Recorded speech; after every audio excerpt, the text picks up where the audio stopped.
If your relationship with the now is dysfunctional, that dysfunction will be reflected in every relationship and every situation you encounter.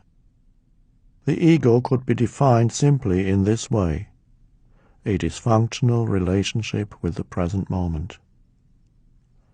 It is at this moment that you can decide what kind of relationship you want to have with the present moment. Once you have reached a certain level of consciousness, and if you are reading this, you almost certainly have, you are able to decide what kind of relationship you want to have with the present moment. Do I want the present moment to be my friend or my enemy? The present moment is inseparable from life, so you are really deciding what kind of a relationship you want to have with life. Once you have decided you want the present moment to be your friend, it is up to you to make the first move. Become friendly towards it. Welcome it, no matter in what disguise it comes, and soon you will see the results. Life becomes friendly towards you. People become helpful. Circumstances cooperative. The decision to make the present moment into your friend is the end of the ego.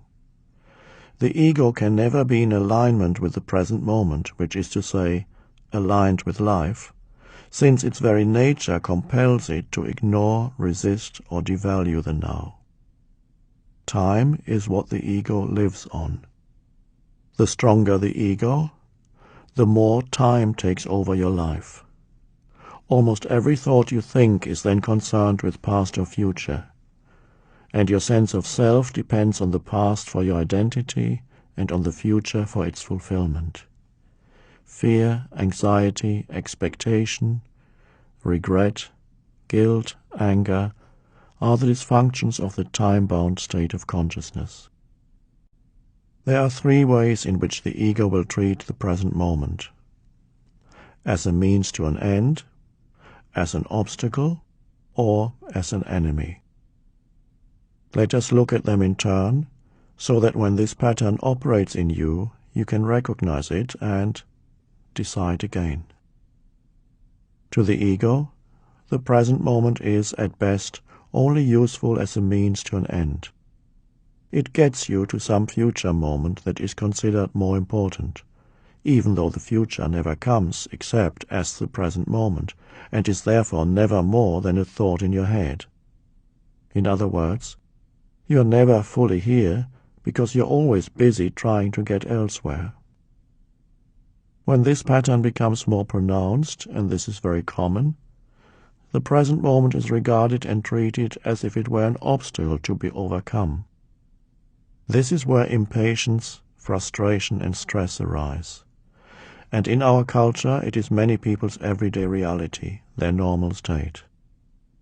Life, which is now, is seen as a problem, and you come to inhabit a world of problems that all need to be solved before you can be happy, fulfilled, or really start living.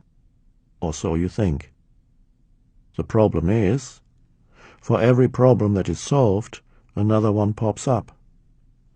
As long as the present moment is seen as an obstacle, there can be no end to problems. I'll be whatever you want me to be, says life, or the now. I'll treat you the way you treat me. If you see me as a problem, I will be a problem to you. If you treat me as an obstacle, I will be an obstacle. At worst, and this is also very common, the present moment is treated as if it were an enemy. When you hate what you are doing, complain about your surroundings, curse things that are happening or have happened, or when your internal dialogue consists of shoulds and shouldn'ts, of blaming and accusing, then you are arguing with what is, arguing with that which is always already the case. You are making life into an enemy, and life says, war is what you want and war is what you get.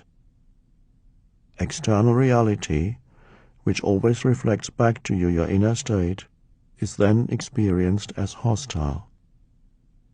A vital question to ask yourself frequently is, What is my relationship with the present moment?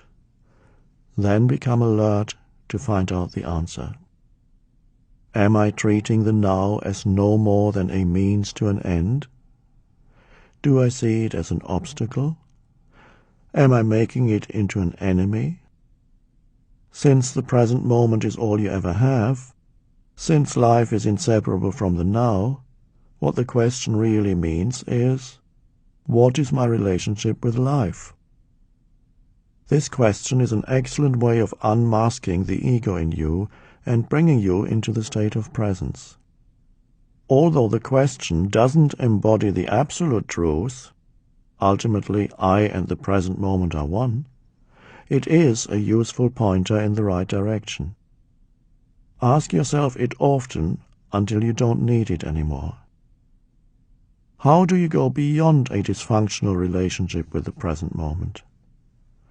The most important thing is to see it in yourself, in your thoughts and actions. In the moment of seeing, of noticing that your relationship with the now is dysfunctional, you are present. The seeing is the arising presence. The moment you see the dysfunction, it begins to dissolve. Some people laugh out loud when they see this. With the seeing comes the power of choice, the choice of saying yes to the now, of making it into your friend.